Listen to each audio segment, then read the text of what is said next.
Good morning, everyone. I hope you all had a great weekend.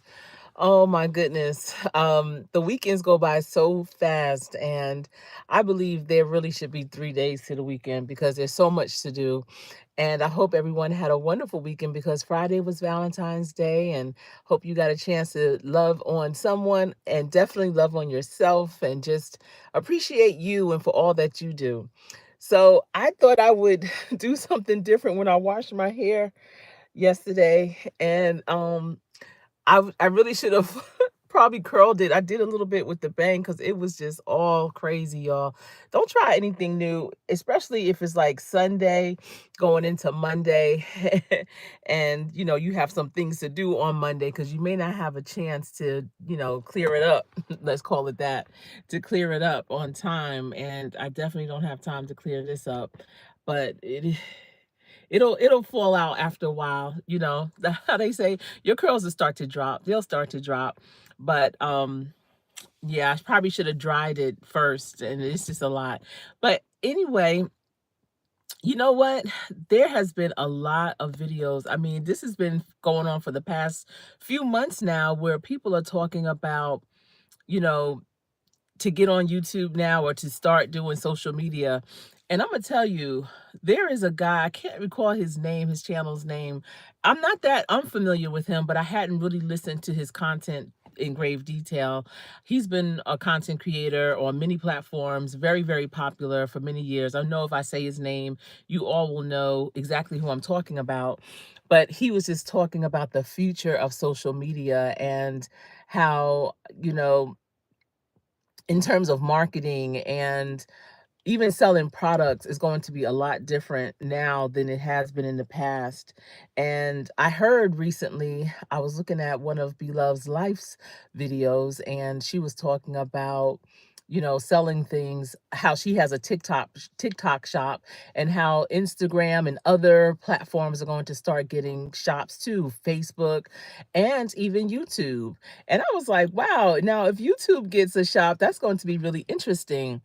But, just really listening to these different content creators talking about where platforms are going, how they are evolving, has really been in alignment with how I've been feeling, about social media and content creation. A lot of times people they give up so soon. They give up within like the first 5 or 6 months.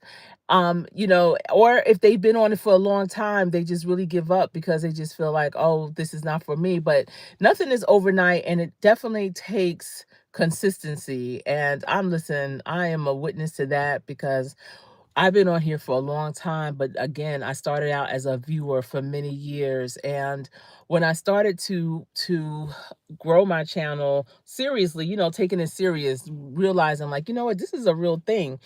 It was I really was trying to build up my network, trying to find my tribe, trying to find a group of people that I resonated with, that I could grow with, because I realized that you can't do this alone. You can in some cases, but it's very rare. You really have to have a tribe. And I see, trying to say your name, Enzi. Hi, thank you for coming in. I hope I'm saying your name right, NZ. Yes, and NZ is saying they run out of ideas for content, and that's true. A lot of people do. However, if you are able to go out of your home and into your community, if you vacation, there's so much going on that you can show. Aren't People watch you from all over the world, and they would love to see your part of the world, and that's very interesting. Also, just in conversation, hearing people's challenges, your testimonies, if you lived any type of life, you have so many things that you can share of how you've overcome. And I don't think people really believe that. I think that, once they get through something, even if they say, I really want to help other people, they don't recognize that this platform is a place where you can really help them. And so they just are like, I don't know, or they get discouraged from their circle, where their circle will say, you know what, it's going to take too long. You need money today. So I would say if you're going to do social media, don't do it when you need the money, because it's a long journey. Just like any business that's going to stick, it's a long journey. So do it because you enjoy sharing your story. Do it because you really want to serve others. You want to make other people better. You want to share your world. You want to build a legacy. You want to leave something behind for your future's future. So, you want to do it and make content because of that, not because of the money that you could potentially earn. I see Obet to Curious is saying hello. Low key, hello. And okay, thank you for coming in. Thank you for coming in. It's early in the morning, and I hope that everyone woke up on the right side of the bed because, you know, there's no reason to come into anyone's live and say anything, kind of sideways. But I love that everyone is here saying hello to everyone, and I'm glad to see you. So, you know, there's a lot of things, and thank you for the heart. Thank you. There's a lot of things that people can talk about, and you don't have to be as formalized as some content creators. Listen, I would love to have a schedule of all the things that I would like to discuss. But first of all, sometimes you may wake up and say, I want to say this or that instead. And then that throws your whole schedule off. And I don't have my channel is not set up as formal. I may have formal elements in it, but it's not all together formal. And Rex Dead is in the building. Hello. Thank you all for the hearts. I appreciate that. I hope you all have a great Monday. Today is the first day of this week, and let's make it happen. So I was going to share this because I don't know if people know how simple it is to be a content creator here on YouTube. So if you're doing this on your phone, there's a plus sign down at the bottom, and when you press that, it gives you the option to upload a video or a short or to go live. And if you are on this platform, you already have a channel. You don't have to do really anything extra. Now, later on in the back office, I would say set up your AdSense and things like that so that when you do grow and when you do start to become monetized, then you will be able to have those ads and capitalize off of it. But to start off, it doesn't take a lot. It's just about turning on the camera and just start talking. And I know a lot of people are concerned with how they look on camera, or oh, I'm not photogenic or whatever. But you know what? It's all about the message, I find. And I remember when blogs were around, when people would write down information and people all over the world would read them. They had WordPress blogs, Blogspot, different types of blogging platforms. And, um, a lot of times people didn't blog because they were concerned about their grammar. They were concerned about how they would rely the message and how it would be received. And that was before you would put yourself on camera. People were even concerned back then when it was just a written word. And I listen, I had to raise my hand because I was a little concerned, like, how am I going to relay this information? And there was a woman that I was connected with, and it was over because of a program that we were both in regarding marketing. And she would blog a lot about business, about different things and information that I was very, well versed on as well. And I was like, man, I could definitely write about that. And I would see her comments would be from people all over the world that really enjoyed the information, were very grateful and thankful for that information. And when I would read through her blogs, oh my goodness, it has so many grammatical errors, so many typos, so many, just, it was just unbelievable. Like, yo, did she not edit this, And then I started hearing or reading more about the impact it was having on the readers. And the readers were saying how, pulling out those nuggets and how they were implementing it, and it changed their business or it changed their world. It changed their mindset. And I started sitting back and thinking about it. And I said, you know what? It's not about the grammatical errors or anything. It's about the content. It's about the meat of it all. It's about the information that's being shared. And that really gave me inspiration to just, go ahead and put my stuff out there too. And it was well received. And so with YouTube, people think, oh, my face got to be completely beaded and everything. I have to have my background. I have to, be in this situation. I have to have this microphone, this setup or whatever. No, you have something that people need to hear. You don't know who they are. They're not going to be in your inner circle necessarily. It'll be people from somewhere else. I have people in here now that I've never seen before, but I'm happy that they're here. You know what? Since you all are here in the chat, let me know. Drop it down in the comments. Where are you tuning in from? What city, state, country? Where are you tuning in from? I really would love to know because I appreciate you for being here. Thank you so much. So, you know, it's not about how people in your circle perceive you, how they receive you. It's not about them. 9 times out of 10, it won't be them that's going to tune in. And that's unfortunate, but that's how it goes. And so just know that you're going to make an impact on someone's life, even if it's just one person. You may make a huge difference. Some people think that what they're going through in their life, they are the only one. They think no one else in the world is going through this. And if they see your story and you talk about how you overcame it, that can give them that motivation, that transformation that they need to know I too can get through. But if you keep it to yourself, who are you helping? Who are you serving? You know? And Danielle Spink is in here. Thank you for being here. Thank you. All right. So yeah, I just really feel that everyone has a story to share, and you just never know. It could be how you are overcoming a medical issue that you have that someone may have just gotten diagnosed with. They may be a caregiver for their parent or loved one that has the same thing, and they just don't even know where to begin. And if you know of resources that can help them along the way, if you know of ways that, they can do whatever they have to do in a much more efficient way, be more effective and impactful, then that would be really, really good. So I see that Enzi is from Southern California. Okay. Yeah, I love Southern California. I hope you okay. I hope the fires that occurred did not impact you.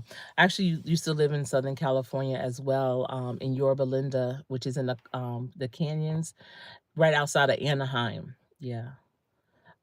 Your word is list blocked is too strong. I have legit request about starting my lives. Okay, I'm glad that you are thinking about starting your lives. And look, I don't have a microphone on, and I hope you can hear me just as fine. I'm in my car. I'm in my garage. So it's no fancy platform or no, I mean, no fancy studio or anything, no backdrop. It just is what it is. I have a light that I use. And I'll show it to you. It looks like this. It's really bright. But it has different angles or levels of brightness that you can change it to. And I only use that because even though the light is on in my garage, it's not bright enough. And if I turn on my visor light, it doesn't always stay on long enough. So just so that y'all can see me, I have that type of lighting. So it's really nothing fancy. I know there are a lot of content creators that have an amazing podcast setup, and they have the bells and whistles, the best cameras, the best, what's it called, selfie sticks and such. But it doesn't have to be all of that. I do have a podcast that's part of my YouTube channel. And even with that, I record it on my iPad and I upload it on another podcast platform, which then distributes it to other podcast platforms as well as YouTube. And that's a faceless one, and I'm just sharing information because I am a coach, life coach, career coach, marketing coach. So I'm sharing nuggets of things that I would do if I, were doing a group coaching session or a one-on-one coaching session. And I make that information available, for people that love to take notes, that are looking for personal development and even professional development. So, and I do my pre-records, and with pre-records, I may use images of pictures that I've taken or research pictures on Google and cut and align them. And you can see some of my pre-records where I might be walking around in my city, or if I'm on vacation or in another state, or if I'm doing, like, this month I'm doing Black History Month information, again, where I'm taking pictures and doing a voiceover. But this going live in the morning has really been a good start of my day. If you're finding that you're doing pre-records almost at the same time in the same type of situation, I recommend that you try doing going live, because I used to do this, like what I'm doing right now. I used to do it as a pre-record, and Carter's Eat recommended that I do it live. She was like, you need to do a vertical live and see how that works for you. And it's been wonderful for my channel. I've connected with some other content creators, and I highly recommended it to them as well. Um, Thank you so much, Danielle. I appreciate that. I do. Thank you. Thank you, Enzi, for subbing. I appreciate the support. Welcome to the team. And I hope that you continue to enjoy the content. Danielle, thank you for saying that I'm a good motivational speaker. This is something that I feel I've been groomed to do. My mother was a wonderful motivational speaker, and I used to sit right there, right next to her, tied to the hip, for most of the things that she did. And I know that she would, if she was still here with us, she would definitely be proud and be right here with me riding shotgun. I am going to see my father tomorrow, and I had a great conversation with him last night. And that's the thing I wanted to talk about too. You know, my parents, when we talk about mentors in your life and who really influenced you, for me, it was my parents 100%. And then I was very fortunate to marry a man that, had the same type of drive and motivation as my parents. So all the way around, I've just been really covered. But I was talking with my dad, and my parents, they lived out loud. They did things that really I didn't know any other parent in my town or friends' parents that did the types of things that they did. I mean, they were very innovative. They were cutting edge before their time. They were Renaissance people. They just really took a lot of great chances when it came down to business, things that most people from their era probably wouldn't have done. Most people from their background, their financial background, their cultural background, they probably wouldn't have done the things that my parents accomplished. And, a lot of things were so challenging, but they never made it look like it was a challenge. They just kept going forward. And I asked my dad, how did you do that? There were some big things that they did and that they accomplished. And I said, how did y'all do it, Dad? What was your mindset? And he said that when they were going through like some big things in their life, that he and my mother never talked about how hard it was, how challenging it was. They just got up every day and did what they needed to do. They never looked back. They never regretted. They never said, this is too big, we should go back and do the easy route. They just really kept going forward. And I find that a lot of people, they either will have buyer's regret, they'll be remorseful, they, will be like, oh, I should have listened to my intuition. And you should have. You should have. But, if you took that step, you got to commit. And that's the thing. He said whatever they went into, they committed. Everything they went into, there was no one in their circle that they could lean on to say, how'd you do it? Because no one in their circle ever did it. Their parents never did it. Their siblings didn't do it. Their friends didn't do it. Now, my dad did have quite a few men that he came from the South to the North with that did own their own business, but to the extent of how my parents did it, they didn't do it to that extent. So he didn't have any role models that he could really lean on like that. And the people that really were there to encourage him really were the Jewish people in our community. They had big business. Oftentimes they were my parents' lawyers, their attorneys. I know that's kind of stereotypical, but, they were the ones that were encouraging them because they've seen it done. And, my parents did not care where the message came from, as long as they got that, that information that they needed, that they had that strong team in their business that they needed. And they were successful in their business for 40 years. But, we were talking about their home that ended up being my childhood home. I mean, for the first 6 years of my life, we lived in my parents' starter home. They got married at 19 and 21, and a year later my brother, my oldest brother, was being born, and they were also moving into their first home. Now this is back in like 1959, 1960, 61, and they are a young black couple. My father just went to as far as 11th grade in high school. He was a sharecropper in Virginia. My mother, she graduated from high school. She was from up north, and she had went to beauty school and was a licensed beautician, and also, did office work and everything, because she was highly responsible for supporting one of her siblings that was 18 months older than her in going to college. Her sister went to Howard University, and back then it was like the sibling that had the most ailments was the one that they would always try to support with education. So even though my mother and her siblings, she had one sister passed when she was very young, but she had a younger sister, an older sister, and an older brother.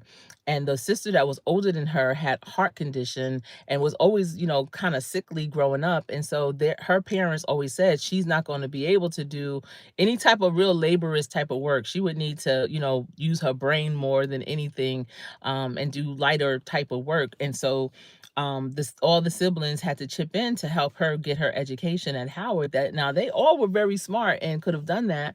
But again, this is the late 50s, early 60s. And so that's what my mother did.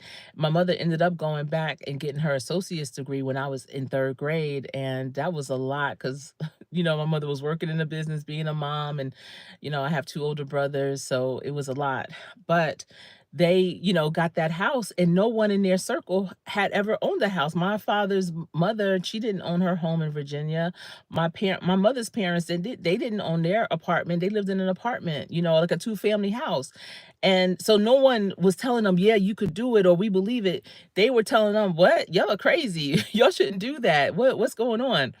But they did. They saved their money. They didn't know where all the money was coming from, but they were saving it. And just imagine, you working hard to try to buy your first house. You 19, 20 years old, 21, 22. You pregnant now too, and you trying to, get this house, and people are telling you, what? No one does that. And they did it. And so we lived in that house until I was 6 years old. So they probably had the house for like, let me see, if I was six, 7, 8, 9, 10, 11. They probably had that house for like 14 years or 15 years, like, because my brothers are 8 and 9 years older than me. And so we moved into another town, into a much bigger house. I mean, I loved my childhood house. It was dope, actually. It was pretty dope.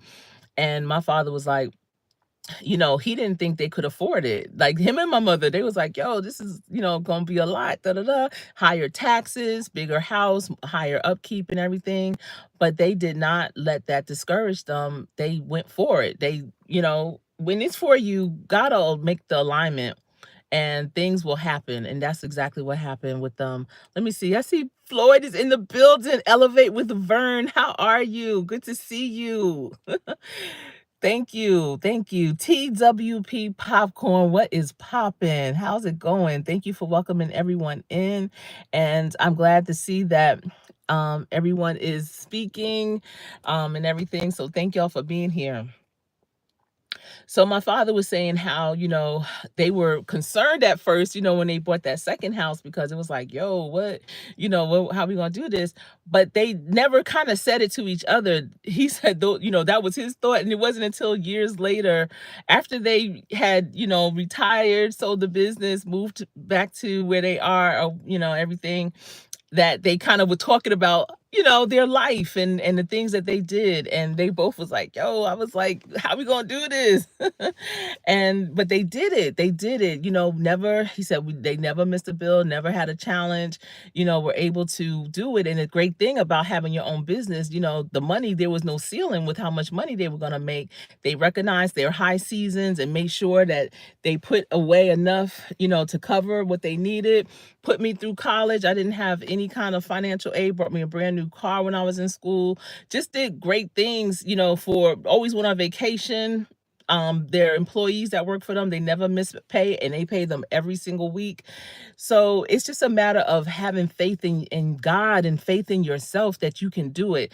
Not just faith in God that God is going to take care of you. No, but also you taking that foot, putting it in front of the other so that you can move in the way that he wants you to move. Y'all, I'm gonna have to get ready to go in a few minutes. I have a new person starting on my team today, and I'm going to have to meet her in the lobby because she won't be able to come up to the floor where our offices are, and I'm excited for her. I met her and actually started to incorporate her in some meetings already. Listen, when I get new people on the team, I get excited. I start to implement them right away. Like, yo, I need you. Thank you. So it was just really good talking with my dad about it. I loved how when I was asking him questions, how he was listening. I'm telling you, my father is 86 years old, and if you didn't know it, when you're talking to him, you would think he's like 50 something. You know, the way that he just carries himself, um, the way that he just, he's not old school with it too much. I'm just trying to flatten my hair out, y'all. He's not old school with it, never has been. My mother too. Oh my goodness, my mother. So, yeah.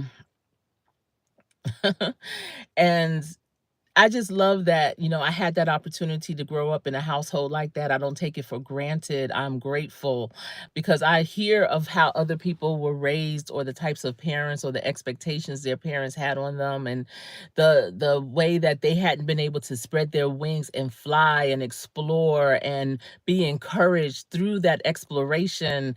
And I'm just grateful that my parents gave me those wings. They were that wind beneath my wings and allowed me to soar and continue to fly. Even now, when I talk to my dad about some things that we're doing, he's like, "Yeah, do that."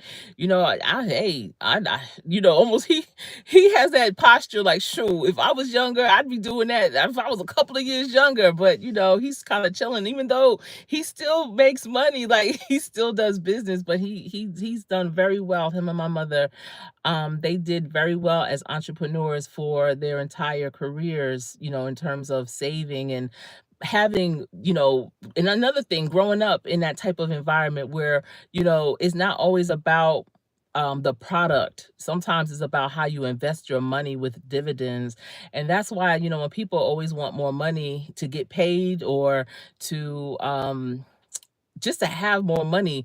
My question is, what you gonna do with that more money? Because if you're gonna use that more money on bills or to buy frivolous things, that's not what you want. You really need to sit down with a financial planner. And there's financial planners they are all over the place. Heck, if you have a good enough bank, you can go into that bank and talk to someone that not the teller, but somebody behind the office and say, I would like to talk to you about possible financial um about finances that will pay off dividends. If you have a job where you have a 401k, you can make an appointment with the company that's holding that 401k, be it Prudential, Bank of America, Merrill Lynch, whatever. You can make an appointment to speak with the people that are taking care of your 401k, and you can determine if you want your money for your investment, for your pension, for whatever, to be aggressive or conservative. But you have to be equipped with that knowledge, and knowledge is power for real. So have those conversations. I know people that, they have a certain salary, right? And every year they get an increase. And because they've learned how to live off of their salary, when they get their increase, they add that percentage of their increase back over to their 401k, to their investments, so that you can have those dividends paying you like you would get paid from a business or anything else. You can live off of your dividends. If you have enough in your portfolio, for sure. And there's all different types of things. You can invest in real estate without having any of the landlord things. I don't know if you've seen it. I think I put it on my community wall of my daughter, who is a real estate agent. She's been one for 4 years. She graduated college, but at the end of her sophomore year, going into COVID, because she had to come back home, and she went to real estate school and has been killing it ever since. But she did a really good video on on real estate and how it's not always about buying that house or that apartment complex or whatever. You can be an investor in an apartment complex and get dividends when people start buying from it. Be one of those investors that invest in big projects. And also, okay, I got a message from one of my other team members. So I really have to be there for the new person that starts, because I was like, you know what? If I'm not there, I know that this person could be there, but he won't be able to make it. I mean, he'll be there a little bit later, but that's neither here nor there. So listen, also, if you have a product, right, that you sell, don't just try to sell one at a time. You want to have people that's going to buy in bulk. So you want to consider how you can package it, how you can market it so that a group or organization or whatever can want to buy a lot of them. When God gave me the vision to start creating jewelry, y'all, I told you about my jewelry business, which was a hobby, and it turned into this huge thing. So crazy. But my first contract was for 300 pieces. 300. A company that had a company that, what did they do? It was a nursing company. So they had nursing homes all across the country, right? And they were looking for gifts for their nurses for Nurses Week. And so I don't know how I got connected with them, but I got connected with them, and they wanted 300 pieces of a particular necklace that I designed. What? You tell me.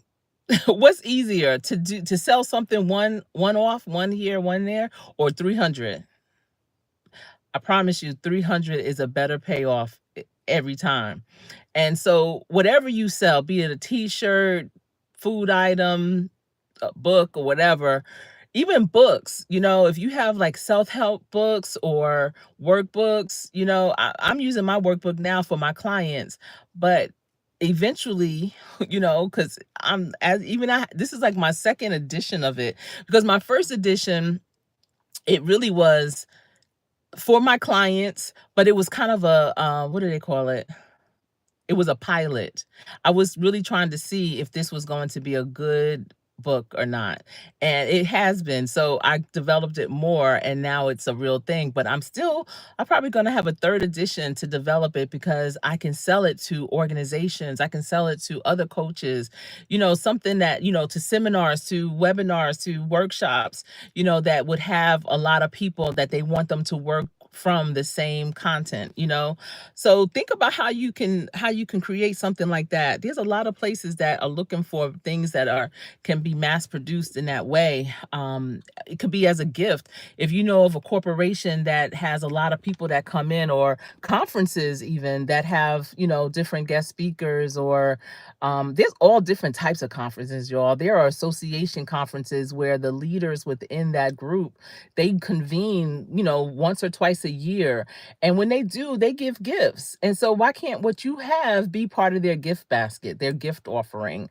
Just try to be creative with it. What was I gonna say? I forgot, because I probably really need to get ready to go. But let me see. Yeah, it was a blessing, Vern, for sure. Um, okay, everyone is talking. That's what's popping. TWP Popcorn. You had a great video on Saturday. I shared it on my community wall for sure. Okay. NZ, okay, you're in college? You're welcome. I'm glad that you found me too. And welcome in.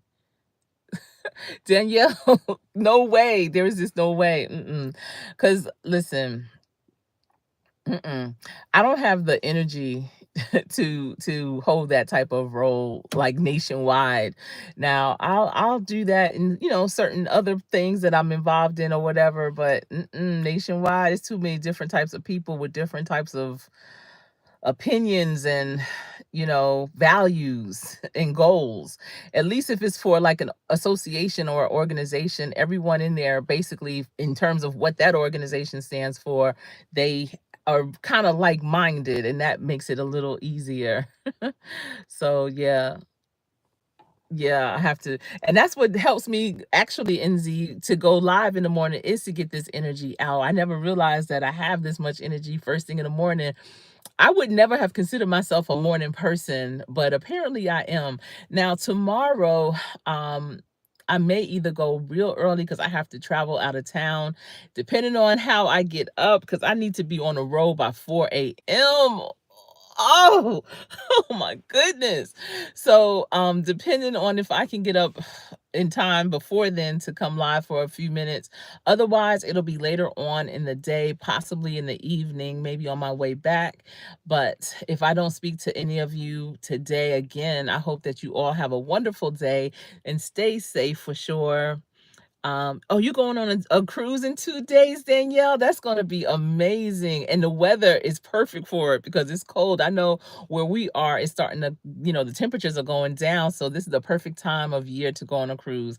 My parents always cruised in January, February, and it was snow. We would have blizzards, and they would be out there in the Caribbean Sea somewhere having a good time and coming back so tan and everything. And we all looking like winter ash, just all washed out because it's so cold, especially, growing up north. So, but I hope that everyone were able to get a nugget or two. And I enjoyed talking with you. And thank you for keeping the chat alive and chatting it up. I hope you gave this video a thumbs up as well.